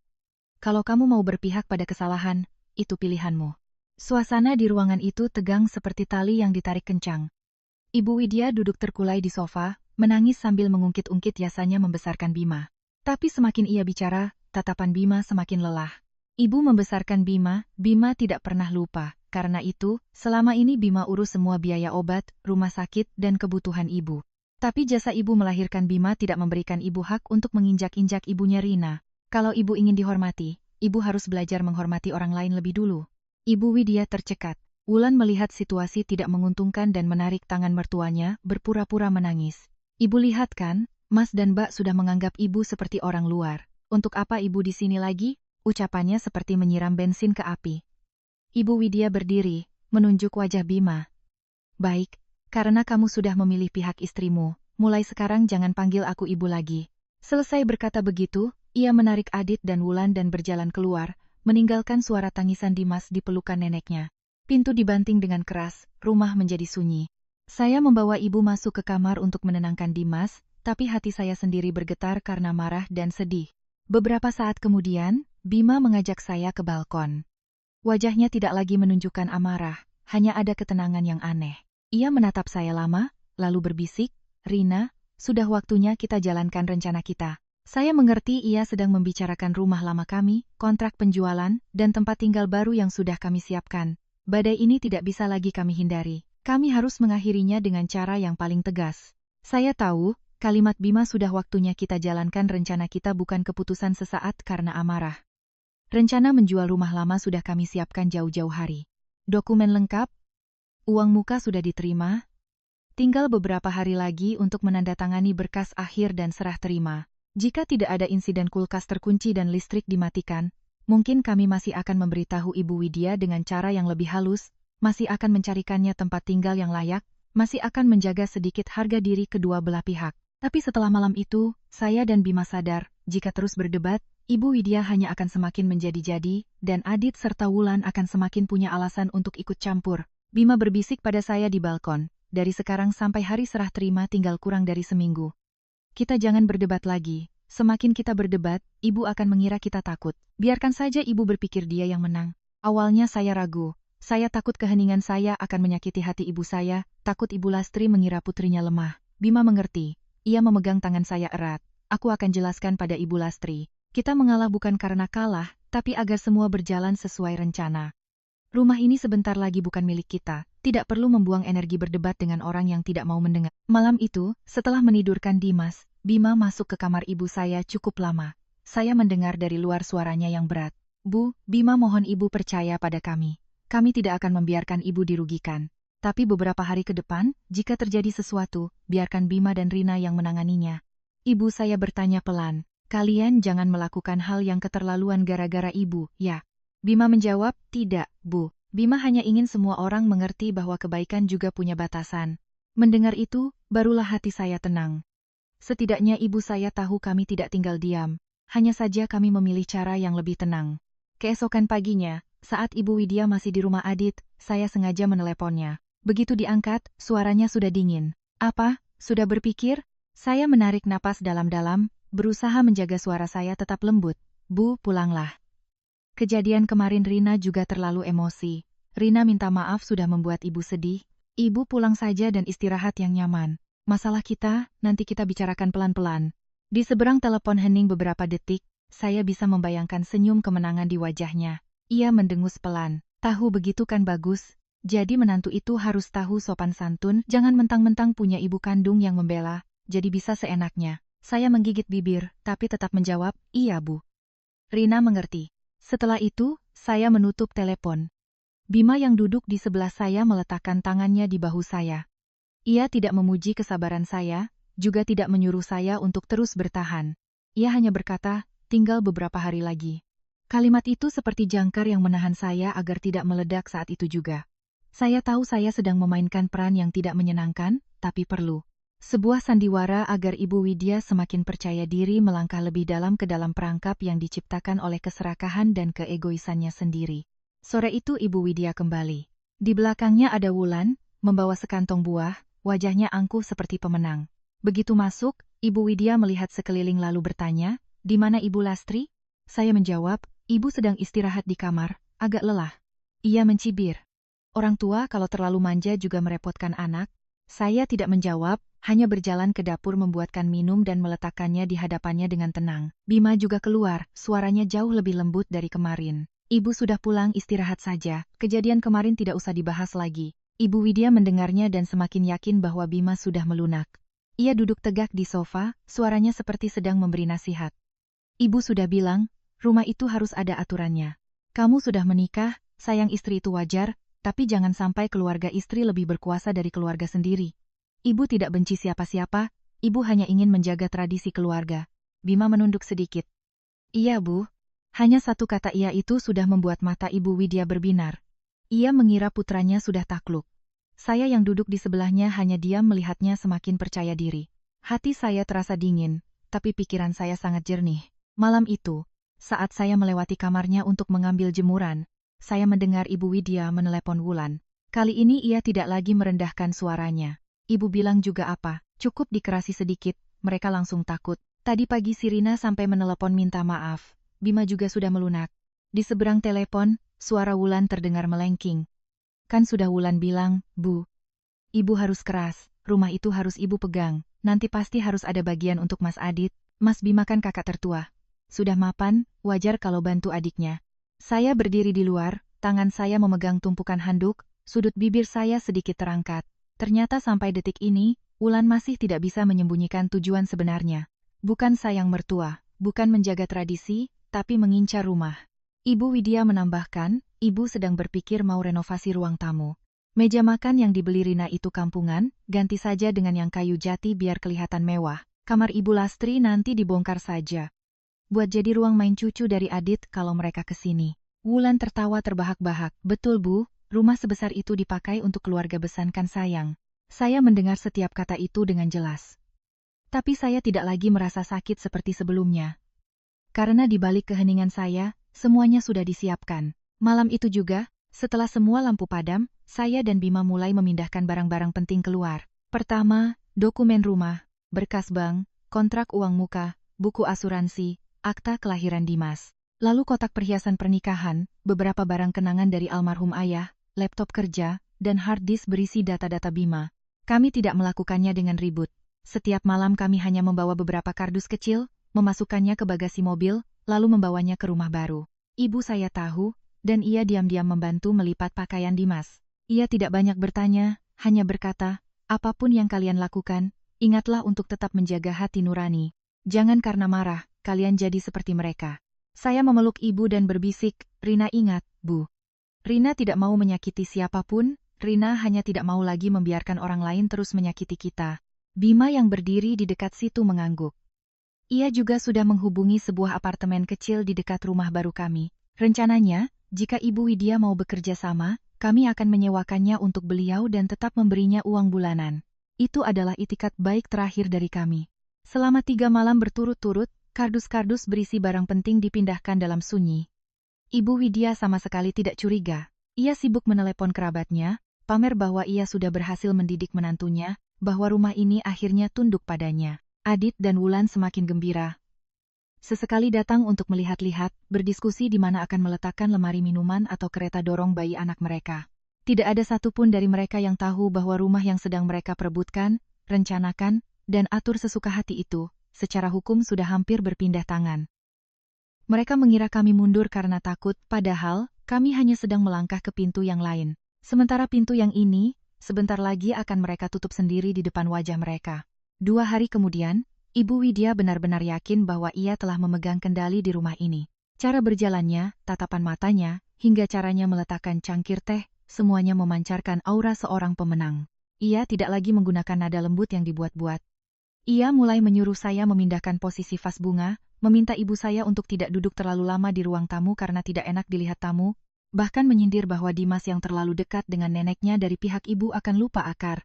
Saya mendengar, saya mencatat dalam hati, tapi saya tidak melawan. Semakin saya diam, ia semakin menjadi-jadi. Sore itu, Adit dan Wulan datang lagi. Wulan masuk membawa katalog interior. Mulutnya tersenyum seolah rumah ini sudah menjadi miliknya. Ia menunjuk kamar kecil tempat ibu saya menginap, kamar ini nanti direnovasi jadi kamar anak-anak kupas. Ibu besankan cuma main sebentar, nanti juga pulang kampung. Sayang kalau dibiarkan kosong. Ibu saya yang sedang melipat baju Dimas, tangannya terhenti.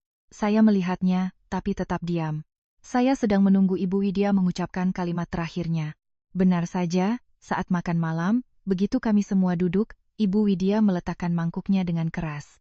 Ia menatap ibu saya, lalu beralih menatap saya dan Bima. Ibu bicara terus terang saja biar jelas. Rumah ini tidak bisa terus-terusan menampung orang luar. Kalau ibu mertuamu masih di sini, kalian berdua silakan cari kontrakan di luar. Kalimat itu jatuh di tengah meja makan seperti batu yang dilempar ke air tenang. Wajah ibu saya pucat, ia buru-buru meletakkan sendoknya. Dimas menatap kami dengan bingung, mata bulatnya tidak mengerti kenapa Nenek Widya berkata seperti itu. Adit langsung menimpali, ibu benar. Keluarga itu harus ada aturannya. Mas Bima, Mbak Rina, kalau kalian terus membiarkan keluarga dari pihak besan masuk, nanti jadi seperti apa? Wulan ikut menambahkan. Suaranya manis tapi tajam. Mbak Rina jangan tersinggung ya. Orang tua dari kampung datang main itu kami hargai. Tapi kalau kelamaan jadi tidak enak. Ibu cuma mau yang terbaik untuk keluarga. Saya mendengarnya dan rasanya ingin tertawa. Orang-orang yang tidak pernah menyumbang satu bata pun untuk rumah ini, sekarang duduk dan membagi-bagi posisi seperti pemilik. Saya menoleh pada Bima. Hanya dengan satu tatapan, kami berdua tahu sudah waktunya mengakhiri sandiwara ini. Bima meletakkan sendok dan garpunya, mengelap mulutnya dengan serbet sangat perlahan. Ia tidak berteriak, tidak marah, hanya begitu tenang hingga seisi meja makan terdiam. Ia menatap Ibu Widya dan berkata, "Baik, kami akan pindah." Ibu Widya tertegun beberapa detik, seolah tidak percaya mendengarnya begitu mudah. Lalu dengan cepat, sudut bibirnya terangkat. Itu adalah senyum kemenangan seseorang yang mengira akhirnya berhasil menaklukkan putranya. Ibu saya panik dan menarik tangan saya. "Rina, jangan nak, ibu pulang saja, semua selesai. Kalian jangan pindah rumah gara-gara ibu." Saya memegang tangan ibu, suara saya sangat pelan. "Ibu percaya saja sama Rina." Bima juga menoleh pada ibu saya dan menunduk. "Ibu jangan khawatir, kami sudah punya tempat tinggal." Ibu Widya mendengarnya dan tertawa. "Punya tempat tinggal ya bagus. Pergi kemana saja silakan, biar rumah ini tenang." Ibu sudah tua, tidak tahan lagi melihat besan duduk berlama-lama di rumah anak ibu. Kalimat itu membuat mata Bima menggelap, tapi ia tetap menahannya. Ia hanya menjawab, "Baik Bu, ibu silakan tinggal di sini beberapa hari dengan nyaman." Wulan mendengarnya dan melirik Adit, mata mereka berbinar. Adit mengangguk seolah baru saja menghitung keuntungan. Mereka bertiga mengira kami sedang diusir dari rumah kami sendiri. Tidak ada yang tahu bahwa barang-barang terpenting sudah hampir semua dipindahkan, dokumen sudah aman, dan rumah baru sudah siap menyambut kami sejak beberapa hari yang lalu. Sore itu juga, saya izin setengah hari, Bima memesan mobil box kecil. Tidak ribut, tidak mencolok. Kami hanya membawa sisa pakaian, buku-buku Dimas, beberapa peralatan dapur pribadi, dan oleh-oleh yang dibawa ibu saya dari kampung. Perabotan besar seperti sofa, meja makan, tempat tidur, dan lemari sengaja kami tinggalkan. Bukan karena sayang atau ingin memberikannya pada Ibu Widya, tapi karena di kontrak penjualan tertulis rumah diserahkan beserta sebagian perabotan dasar. Semakin kami membuat semuanya terlihat normal, Ibu Widya semakin tidak curiga. Ibu saya sambil membereskan barang, matanya berkaca-kaca. "Ibu sudah merepotkan kalian." Saya berhenti, memeluk bahunya. "Tidak, Bu. Justru karena ibu datang, Rina jadi melihat dengan jelas bahwa ada hal-hal yang tidak bisa ditunda lagi. Kalau kita terus takut merepotkan dan merasa tidak enak, orang baik akan selalu tersingkir." Bima masuk dari pintu, membawa 2 kardus terakhir, menambahkan, "Ibu tidak merepotkan siapa-siapa. Yang salah bukan ibu." Mendengar suaminya berkata begitu, ibu saya menunduk menyeka air mata. Sebelum meninggalkan rumah, Bima masuk ke ruang tamu di mana Ibu Widya sedang duduk minum teh dengan wajah puas. Ia meletakkan seikat kunci lama di atas meja. Ibu silakan tinggal dengan nyaman beberapa hari. Makanan di dapur cukup. Kalau butuh apa-apa, telepon Bima. Ibu Widya mengambil kunci itu, memutar-mutarnya di tangan, suaranya menyindir. Tahu diri begitu kan bagus. Kalian tinggal di luar sebentar biar sadar. Nanti kalau sudah tahu sopan santun, baru kita bicara lagi. Bima menatapnya lama, seolah ingin mengatakan sesuatu, tapi akhirnya ia hanya mengangguk. Baik Bu, jaga kesehatan. Kami pergi saat hari mulai gelap. Dimas duduk di antara saya dan ibu, memeluk boneka beruangnya, sesekali menoleh melihat rumah lama kami yang semakin menjauh. Ia bertanya, Mama, kita mau kemana? Saya mengelus rambutnya. Kita pulang ke rumah baru. Anak itu terkejut. Rumah baru, beneran mah? Saya tersenyum, tapi hidung saya terasa perih. Iya, sayang, tempat yang lebih tenang. Bima yang menyetir di depan tidak berkata apa-apa, hanya mencengkeram setir dengan erat. Saya tahu, hatinya juga sakit. Bagaimanapun, yang duduk di rumah itu adalah ibu kandungnya. Malam itu, saat kami baru saja selesai menata kardus-kardus terakhir di rumah baru, ponsel saya menyala. Telepon dari agen properti, ia berkata dengan jelas, Mbak Rina, pihak pembeli sudah konfirmasi, 3 hari lagi jam 8 pagi mereka akan datang untuk serah terima sesuai kontrak. Pihak kami akan memasang papan rumah ini telah terjual di depan gerbang besok pagi untuk menghindari kesalahan. Saya menoleh pada Bima. Ia mendengarnya dan hanya mengangguk pelan. Saya menatap keluar jendela rumah baru kami. Hati saya terasa lega sekaligus dingin. Ibu Widya mengira ia sudah merebut rumah putranya. Tapi ia tidak tahu, tempat yang sedang ia nikmati itu hanya akan menjadi milik kami selama 3 hari lagi.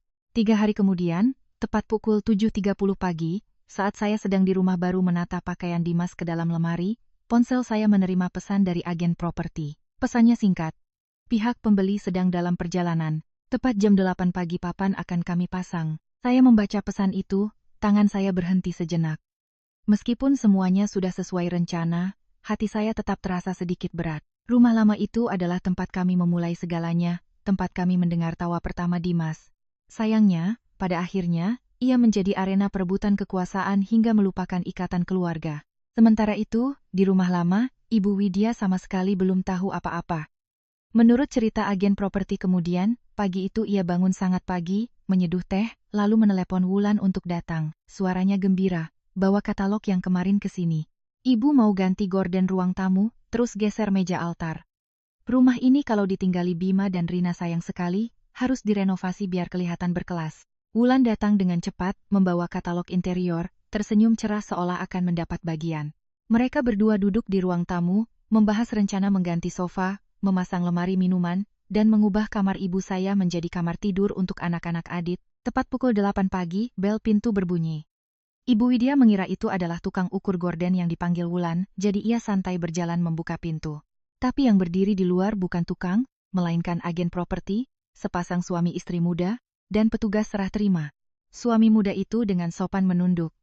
Selamat pagi Bu, kami datang untuk serah terima rumah sesuai kontrak. Ibu Widya mengerutkan kening. Serah terima apa? Kalian salah alamat. Agen properti melangkah maju, suaranya tetap sopan. Tidak salah Bu. Ini adalah rumah milik Bapak Bima Prakoso dan Ibu Rina Lestari yang sudah dijual. Hari ini adalah jadwal serah terima. Wajah Ibu Widya seketika berubah. Ia menarik pintu dengan keras, menghalangi jalan masuk. Jual apa? Rumah ini rumah anak saya tinggal di sini. Siapa yang izinkan kalian masuk? Wulan berlari dari dalam, wajahnya ikut pucat, tapi masih berusaha bersuara keras. Pasti ada salah paham. Kakak-kakak saya hanya mengontrak sementara. Rumah ini tidak mungkin dijual. Agen properti tidak berdebat. Ia hanya membuka map dan menunjukkan salinan kontrak, jadwal serah terima, bukti pembayaran, dan dokumen hukum terkait. Ia berkata dengan jelas, semua prosedur sudah sah, pembeli sudah melunasi pembayaran. Hari ini hanya tinggal pengecekan kondisi dan serah terima kunci. Pada saat yang sama, seorang staf yang ikut bersamanya memasang sebuah papan di depan gerbang. Tulisan merah menyala tampak mencolok di bawah sinar matahari pagi, rumah ini telah terjual. Ibu Widya menatap papan itu, seluruh tubuhnya seolah lemas. Beberapa menit yang lalu, ia masih asyik merencanakan renovasi. Sekarang, papan itu seperti tamparan keras pada kepercayaan dirinya. Wulan merebut map dokumen dan memeriksanya. Semakin ia membaca, wajahnya semakin pucat. Ia tergagap, tidak mungkin. Mas Bima tidak bilang apa-apa sama ibu, sama kami. Beraninya mereka menjual? Ibu Widya gemetar, mengambil ponselnya dan menelepon Bima. Panggilan pertama, kedua, ketiga, tidak diangkat. Hari itu Bima sedang menyelesaikan urusan di bank dan notaris untuk rumah baru kami. Ponselnya dalam mode senyap. Tidak bisa menghubungi putranya, ia beralih menelepon saya. Ponsel saya menyala pertama kali pukul 8.12. Saya melihat nama Ibu Widya di layar, lalu meletakkannya di meja. Ibu saya yang duduk di dekatnya bertanya pelan, "Mertuamu telepon?" Saya mengangguk. Ibu saya menghela napas. "Kalau bisa, bicaralah baik-baik. Jangan sampai jadi dendam." Saya memegang tangan ibu. "Rina tahu, Bu. Rina tidak ingin menelantarkan siapapun, tapi Rina juga tidak bisa membiarkan orang terus menjadikan kesabaran Rina sebagai keset." Ponsel terus bergetar. Panggilan ke-5, ke-10, ke-20, saya masih belum mengangkatnya. Bukan karena saya senang melihatnya panik. Saya ingin Ibu Widya menghadapi kenyataan di depan pembeli, agen, dan saksi.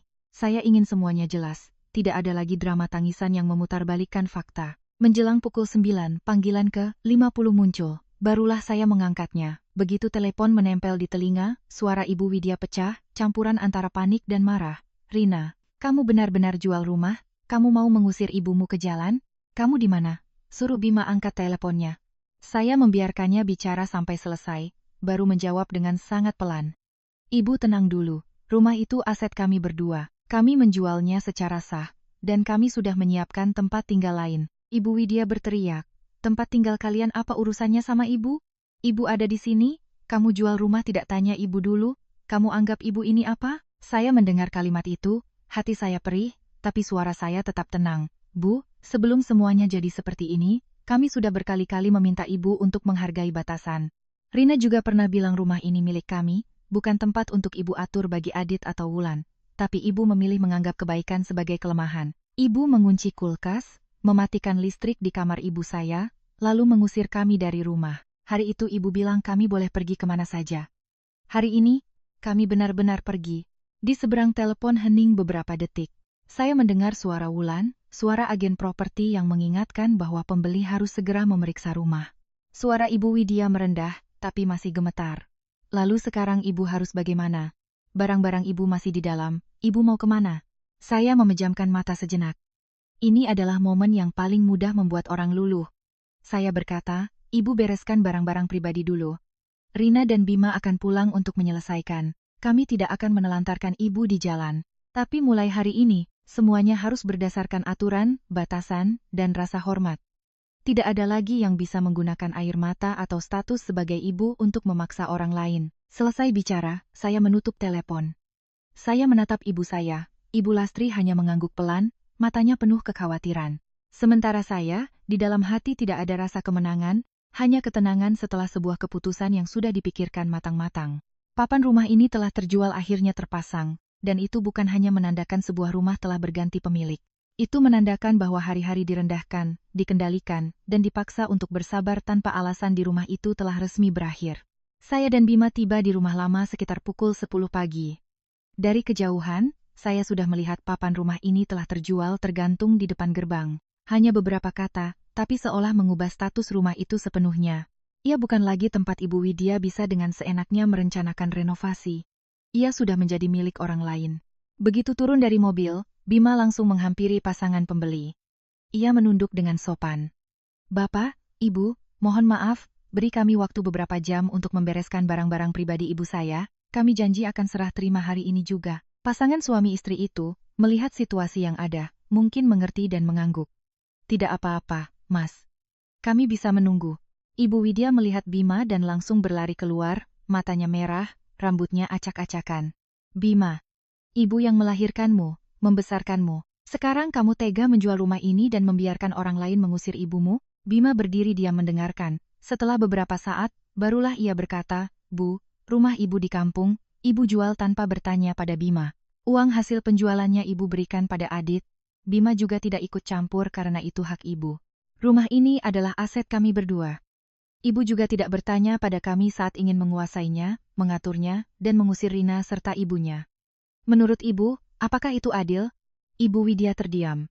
Kalimat Bima seolah menghentikan air mata yang tadinya ia gunakan sebagai senjata. Wulan menyela dari belakang. "Mas, Mbak, bicaranya dingin sekali. Kalian kan sudah kaya, beli rumah baru, biarkan saja rumah ini untuk ibu dan kami, apa ruginya? Mas Bima kan anak tertua, sudah kewajiban mengurus ibu dan adik. Saya maju selangkah, menatap lurus ke matanya. Rugi. Rugi keadilan, rugi batasan, rugi kebaikan. Sebuah rumah tidak bisa menjadi hadiah untuk orang yang paling keras menangis. Wulan terdiam, lalu menarik tangan Ibu Widya. Ibu dengarkan? Dia bilang ibu menangis untuk merebut rumah. Bima mengeluarkan selembar kertas dari sakunya. Bima dan Rina sudah menyewakan sebuah apartemen kecil untuk ibu di dekat rumah baru kami. Kontrak 6 bulan pertama sudah kami bayar. Kalau ibu mau, sore ini Bima antar ke sana. Ibu Widya menatap kertas itu, wajahnya bingung. Mungkin ia tidak menyangka kami masih menyiapkan tempat untuknya. Saya melanjutkan, setiap bulan kami tetap akan mengirim uang untuk kebutuhan ibu. Jadwal kontrol ke dokter, Bima tetap akan antar. Kami tidak melarang ibu bertemu cucu. Tapi kami tidak bisa membiarkan ibu menggunakan status sebagai ibu untuk menghina ibu saya. Ibu saya datang seminggu, ibu mengunci kulkas, mematikan listrik, dan menyebutnya orang luar. Saya bisa bersabar untuk diri saya sendiri, tapi saya tidak bisa meminta ibu saya menelan penghinaan itu. Ibu Widya terdiam. Untuk pertama kalinya, matanya menunjukkan keraguan, tapi Wulan tidak memberinya waktu berpikir. Ia menarik mertuanya ke samping dan berbisik, cukup keras untuk saya dengar, ibu jangan luluh. Mereka cuma takut dicap anak durhaka. Ibu harus minta uang tunai, setidaknya sebagian dari hasil penjualan rumah. Kalau ibu setuju sekarang, ibu tidak akan dapat apa-apa. Adit yang dari tadi diam, wajahnya berubah. Ia maju dengan nada sengit. Kalau kalian jual rumah, uangnya mana? Ibu ini kan ibu kandung Mas, aku adik kandung Mas. Masa Mas ambil semua terus membuang ibu ke apartemen sewaan? Bima menatap adiknya dengan dingin. Aku tidak membuang ibu. Aku sedang mengurus tempat tinggal dan kebutuhannya. Uang penjualan rumah ini untuk membeli rumah baru, membesarkan anak, dan membayar cicilan bank. Jangan samakan ikatan keluarga dengan kepemilikan aset. Adit tertawa sinis. Alasan saja. Punya uang langsung lupa adik, lupa ibu. Mas Bima sekarang sudah dikendalikan istri. Bima tidak marah, hanya menjawab, kalau dengan dikendalikan istri aku jadi lebih tahu mana yang benar dan salah, aku terima sebutan itu. Kalimat itu membuat Adit pucat. Wulan kembali memeluk Ibu Widya, menangis. Ibu lihat kan? Mereka sudah merencanakan semuanya. Apartemen itu hanya kandang untuk mengurung ibu. Ibu Widya yang tadinya ragu, mendengar itu, tatapannya kembali mengeras. Ia meremas kertas kontrak sewa dan melemparnya ke meja batu di halaman. Aku tidak mau pergi kemana-mana. Rumah ini rumah anakku. Aku tidak setuju. Tidak ada yang boleh serah terima. Saya melihat kertas itu jatuh. Hati saya mencelos. Saya benar-benar berharap ia memilih jalan damai. Tapi pada akhirnya, ia tetap memilih mendengarkan orang-orang yang hanya melihat uang. Bima membungkuk, mengambil kertas itu, dan memasukkannya kembali ke saku. Ia berbisik, entah pada ibunya atau pada dirinya sendiri, Bima sudah menawarkan jalan keluar yang baik-baik, Bu. Saya tahu, puncaknya belum berakhir di sini. Adit yang pertama kali memecah keheningan. Ia maju selangkah, berdiri di depan Ibu Widya seolah-olah ia adalah anak berbakti yang melindungi ibunya. Tapi saya lihat dengan jelas, tatapan matanya lebih tertuju pada rumah di belakang ibunya. Ia menunjuk Bima. Kalau Mas jual rumah, setidaknya bagi ibu sebagian.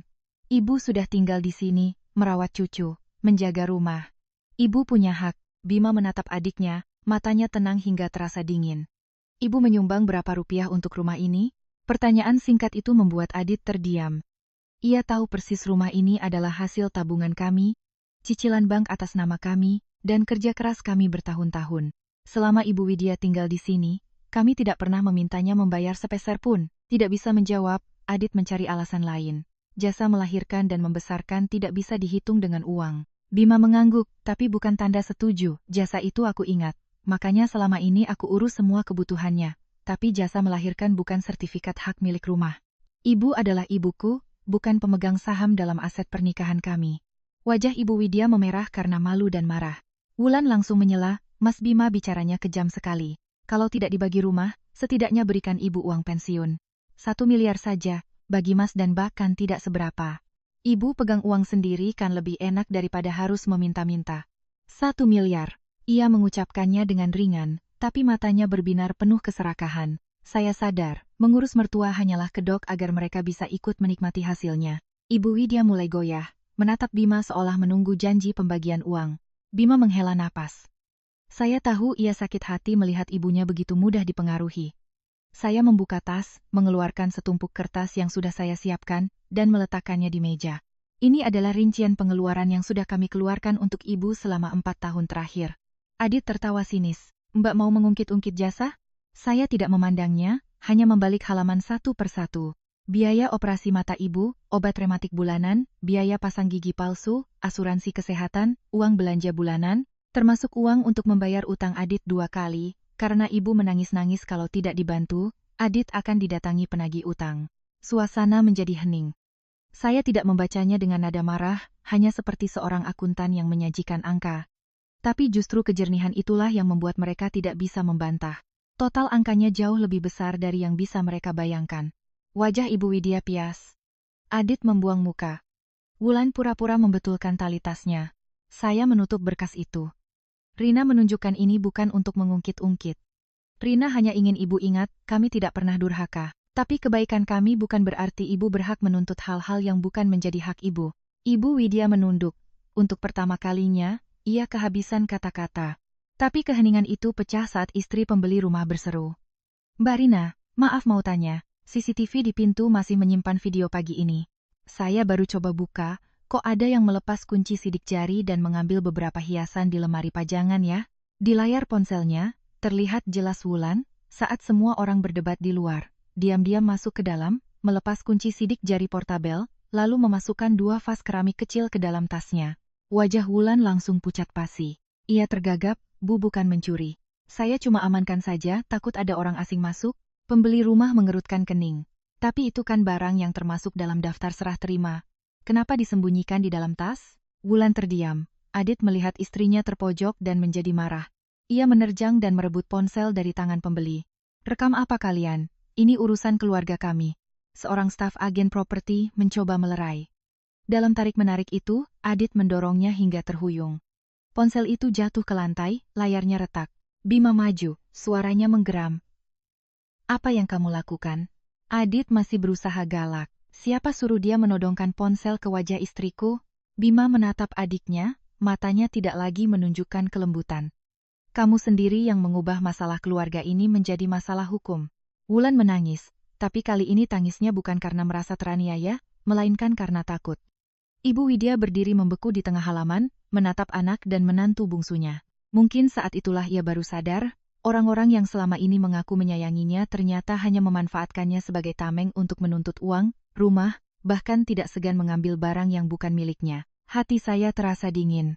Sebuah pertengkaran keluarga, karena keserakahan dan emosi mereka, telah berubah menjadi kasus yang tidak bisa lagi diselesaikan hanya dengan permintaan maaf. Pemilik rumah baru yang pertama kali angkat bicara. Saya tidak mau memperpanjang masalah, tapi ini sudah keterlaluan. Saya izin memanggil polisi untuk membuat laporan yang jelas. Mendengar kata polisi, Wulan langsung pucat. Ia menarik-narik tangan Adit. Sudah, Mas, kembalikan saja barangnya. Aku tidak mau berurusan dengan polisi, tapi Adit yang gengsinya sudah setinggi langit, justru menantang. Kurang dari 15 menit, 2 petugas polisi datang. Mereka meminta semua pihak tenang. Dokumen, kontrak, dan rekaman CCTV menjadi bukti. Petugas melihat semua berkas, lalu menoleh pada Ibu Widya. Bu, secara hukum, ibu bukan lagi pemilik rumah ini dan tidak punya hak untuk menghalangi proses serah terima. Ibu Widya terdiam. Semua kegarangannya luntur di hadapan hukum. Lalu, video Wulan yang mengambil barang diputar. Wulan langsung menangis terseduh-seduh, menyalahkan mertuanya. Ibu yang bilang rumah ini nanti ada bagiannya untuk Mas Adit, ibu bilang barang di dalam rumah ini juga milik kita. Makanya saya simpan. Saya tidak niat mencuri. Kalimat itu seperti pisau yang menusuk Ibu Widya. Ia berdiri membeku, menatap menantu kesayangannya yang kini melempar semua kesalahan padanya. Adit juga tidak bisa mengelak saat ditanya soal pendorongan dan perusakan ponsel. Laporan pun dibuat. Adit harus menandatangani surat pernyataan tidak akan mengganggu dan wajib mengganti rugi ponsel yang rusak. Wulan harus mengembalikan semua barang yang diambil di hadapan saksi. Ia menunduk, meminta maaf dengan suara lirih. Istri pembeli rumah hanya berkata pelan, rumah bisa dibeli, tapi keserakahan jangan dibawa masuk ke rumah orang lain. Ibu Widya duduk terkulai di kursi. Ia tidak menangis, hanya menatap kosong. Mungkin ia sedang mengingat semua hasutan Wulan, semua rengekan Adit. Ia mengorbankan hubungannya dengan Bima demi mereka, dan pada akhirnya, merekalah yang menyeret namanya ke dalam masalah hukum. Saat petugas bertanya pada Ibu Widya, Bima maju, suaranya serak. Ibu saya sudah tua dan sedang emosional. Saya mohon beri beliau kesempatan. keluarga kami berjanji akan segera membereskan semuanya hari ini. Bima masih berusaha melindungi ibunya, tapi dengan batasan yang jelas. Petugas memperingatkan Ibu Widya dengan tegas. Ibu Widya menunduk, suaranya kering. Saya mengerti. Itulah pertama kalinya saya mendengarnya mengaku mengerti, tanpa perlawanan. Setelah polisi pergi, suasana menjadi sunyi yang canggung. Wulan bersembunyi di belakang Adit. Adit menandatangani surat ganti rugi dengan wajah masam. Ibu Widya masih duduk, wajahnya kelabu. Bima memberikan segelas air. Minum dulu, Bu. Ibunya menatapnya, mata mereka bertemu. Bima tidak memeluk atau membujuknya seperti dulu. Ia hanya berkata, Bima akan tetap mengurus ibu. Tapi mulai sekarang, ibu harus bertanggung jawab atas perbuatan ibu sendiri. Bima tidak bisa selamanya menutupi kesalahan ibu. Ibu Widya memegang gelas itu dengan tangan gemetar. Saya yang berdiri di sana tidak merasakan kegembiraan. Saya hanya melihat sebuah hukum karma. Siapa yang menanam keegoisan, akan menuai kesepian. Siapa yang menanam keserakahan, akan terjerat masalah.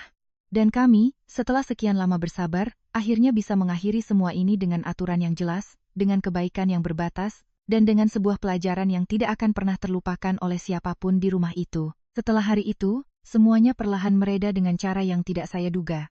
Tidak ada lagi telepon berisi amarah atau drama di depan rumah. Mungkin setelah menyaksikan semuanya, Ibu Widya akhirnya sadar. Sore itu, setelah semua barang pribadinya dibereskan, kami menyerahkan kunci rumah lama kepada pemilik baru. Menutup pintu itu terasa seperti menutup sebuah babak kehidupan yang penuh air mata. Di rumah baru kami, hal pertama yang Bima lakukan adalah menggantung sebuah papan kayu kecil di dekat pintu masuk. Tulisannya sederhana, keluarga adalah tempat di mana setiap orang dihormati. Saya tersenyum padanya. Ia berkata, rumah besar atau kecil tidak penting. Yang penting, siapapun yang masuk ke sini harus tahu cara menghormati. Ibu saya tinggal 3 hari lagi, lalu bersikeras pulang. Sebelum berangkat, ia memegang tangan Bima dan berkata, kamu membela ibu bukan karena ibu adalah ibu mertuamu, tapi karena kamu tahu mana yang benar dan salah. Ibu bangga padamu, Rina mendapatkan suami sepertimu, ibu tenang. Mata Bima memerah, ia menunduk. Bima minta maaf, Bu. Bima membiarkan ibu dihina di rumah Bima sendiri. Seumur hidup, Bima akan selalu merasa bersalah. Ibu saya tersenyum, menepuk bahunya, jangan menyalahkan diri sendiri. Yang terpenting adalah tahu kesalahan dan memperbaikinya. Kamu tidak membela ibu kandungmu secara membabi buta, juga tidak durhaka padanya demi ibu mertuamu, itu sudah cukup. Saya memeluk ibu, air mata saya mengalir. Ia menyekanya dengan lembut. Shen Sanani.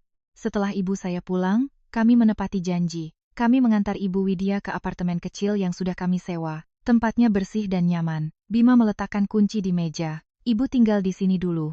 Setiap bulan Bima tetap kirim uang dan antar ibu ke dokter. Tapi semua pengeluaran akan jelas. Dan urusan rumah tangga kami, mohon biarkan kami yang memutuskan. Ibu Widya diam lama, lalu mengangguk pelan. Bima duduk di sampingnya. Bima tetap anak ibu, tapi Bima tidak bisa lagi menjadi dompet tanpa dasar atau boneka yang bisa ibu kendalikan. Bima akan berbakti, tapi Bima juga harus melindungi istri, anak dan keluarga kecil Bima. Ibu Widya membuang muka, diam-diam menyeka air mata. Ia tidak membantah.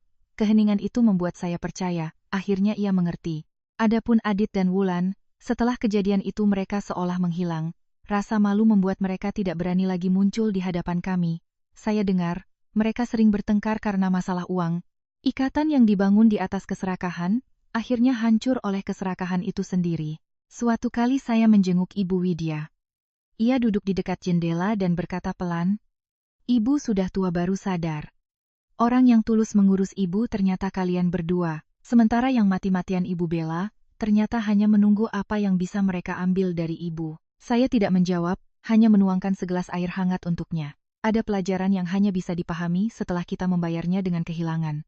Sampai sekarang, setiap kali mengingat kisah ini, saya selalu berpikir tentang arti kata bakti. Berbakti bukan berarti membiarkan orang tua berbuat semaunya. Berbakti juga bukan berarti mengorbankan pasangan dan keadilan hanya demi dicap sebagai anak yang penurut.